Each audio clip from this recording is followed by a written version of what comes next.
The ERi-TV news broadcast crew and I, Delit Sahaya, are now ready for your daily news briefing at 10:30 local time. But first, let us catch up with the major headlines.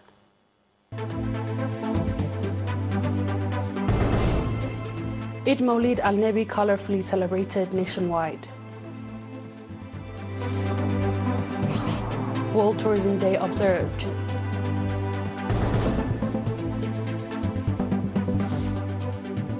China says drills near Taiwan target organs of Spartans.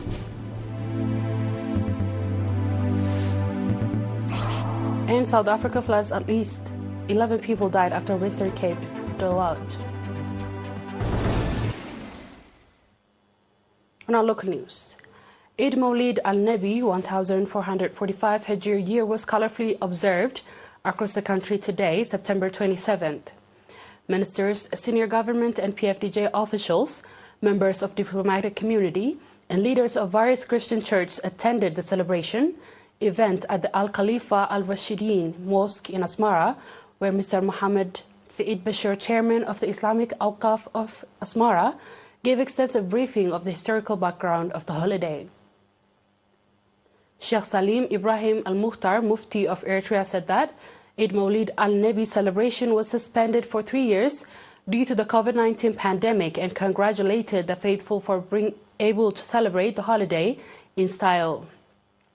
Sheikh Salim also wished peace and prosperity to the Eritrean people and for extending hands to the disadvantaged citizens.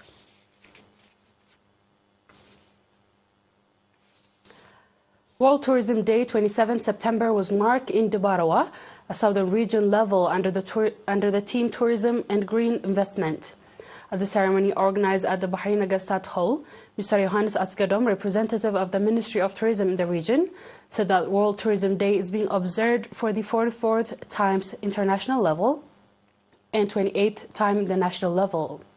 Mr. Johannes noted that COVID-19 pandemic-related limitations had suspended tourism activities, and he urged all the stakeholders to work together to reactivate those activities and contribute property and sectors' growth. In this explanation of how tourism contributes to the growth of the nation economy, Mr. Fromangel Tlahimanot, administrator of Dubarawa Subzone, advocated for making a significant effort to identify nation's resources and offer prompt, extensive service to customers.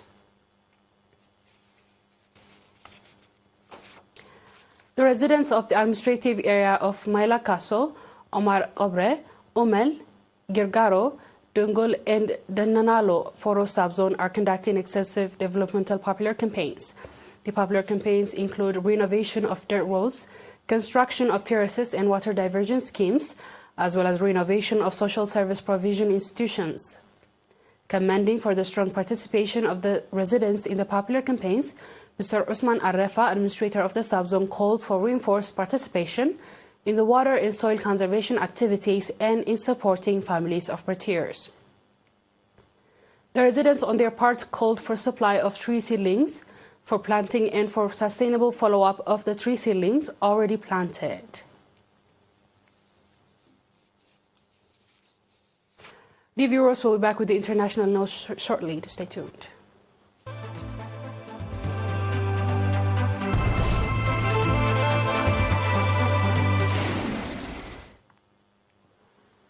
Welcome back. China said on Wednesday its recent series of drills near Taiwan aimed at combating the arrogance of separatist force, while the foreigner to be Taiwan's next president said China was trying to annex the island.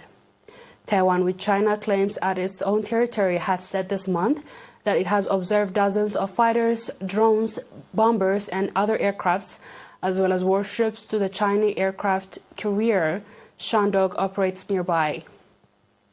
The increased frequency of China's military activities has raised the risk of events getting out of hand and sparkling accidental clashes in the island's defense ministry has warned. Asked about the spurt in drills and Taiwanese concerns about increasing risk, Zhu Fengao, spokesperson of the Chinese Taiwan Affairs Office, acknowledged the drills of the People's Liberation Army. China has particularly strong dislike of William Lai, the foreigner to elect president at the island's January election, for previous comments in support of independence. However, he says he does not seek to change the status quo and has offered talks with Beijing. On our last news, at least 11 people have been killed after heavy rain and winds hit South Africa's Western Cape province, including Cape Town, over the weekend, leaving trails of destruction. Authorities warned the death toll might rise as floodwater subsides. The destruction, whether floods homes, tore off roofs, destroyed crops, and damaged roads and other infrastructure. Rescue teams are still searching for people who are feared trapped in their partially submerged homes. 11 people who died were electrocuted in an informal settlement with water-swamped illegal connections to the power lines. 72 primary school pupils and 10 adults were trapped in a resort in the town outshorn after nearby river overflowed. They were later rescued after water subsided. More than 80 people were closed. At least 15,000 homes were cut off from the power grid. Electricity Minister Gango Kapo said City of the Cape Town Mayor Gradin Hill-Wis has signed a major incident declaration appealing for additional resources and relief measures to deal with the aftermath of the rainfall. Dear viewers, we've come to the end of tonight's news. Let's have a quick recap of the headlines. Eid Maulid al-Nabi colorfully celebrated nationwide. World Tourism Day observed.